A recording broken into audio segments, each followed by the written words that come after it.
Recording by Rhonda Fetterman. Little Red Riding Hood by Horace E. Scudder. Once upon a time there lived in a certain village a little girl. Her mother was very fond of her, and her grandmother loved her even more. This good old woman made for her a red cloak, which suited the child so well that ever after she was called Little Red Riding Hood.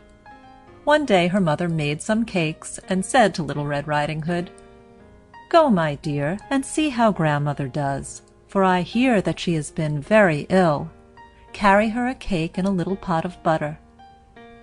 Little Red Riding Hood set out at once to go to her grandmother, who lived in another village. As she was going through the wood, she met a large wolf. He had a very great mind to eat her up, but he dared not, for there were some wood choppers nearby. So he asked her, "Where are you going, little girl?"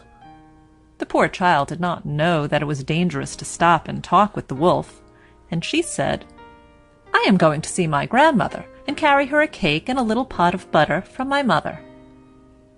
"Does she live far off?" asked the wolf. "Oh, yes, it is beyond that mill, at the first house in the village." "Well," said the wolf, "I will go and see her too. I will go this way. Do you go that, and we will see who will be there soonest."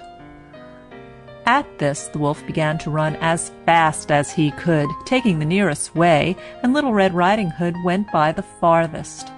She stopped often to chase a butterfly or pluck a flower, and so she was a good while on the way.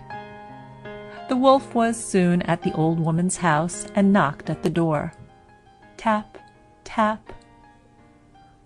"Who's there?" "Your grandchild, Little Red Riding Hood," replied the wolf, changing his voice.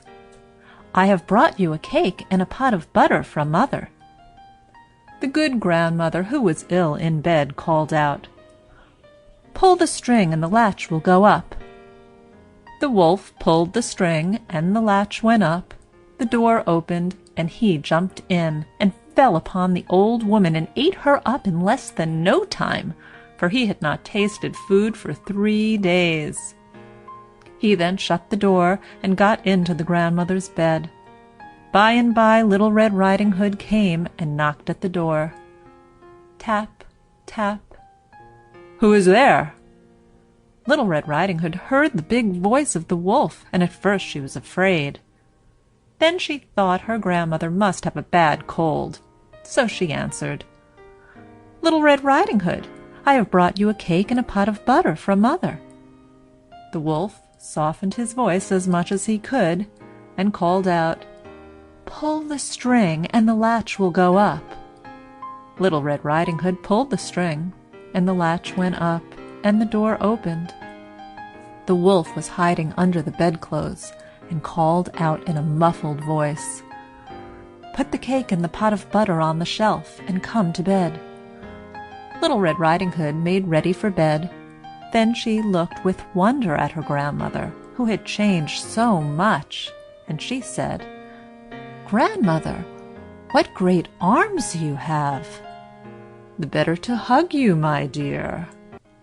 "Grandmother, what great ears you have!"